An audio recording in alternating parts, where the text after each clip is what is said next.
Hello guys, welcome back to my channel Technical Tutorials, and in this video we will see how to install the latest version of Python in Windows 11 operating system.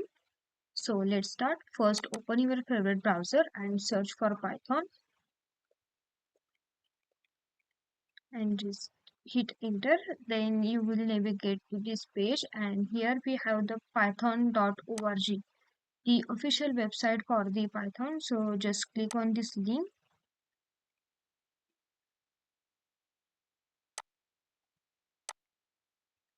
Now here we have the download option. Just click on this download.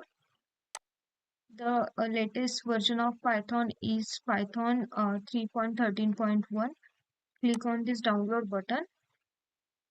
So it will start downloading. It is an 27.4 MB file. So let's wait till download complete. Then we will see the installation process. So for this Python, we have it for the other operating system as well, like Linux, Unix, and the Mac OS and others as well.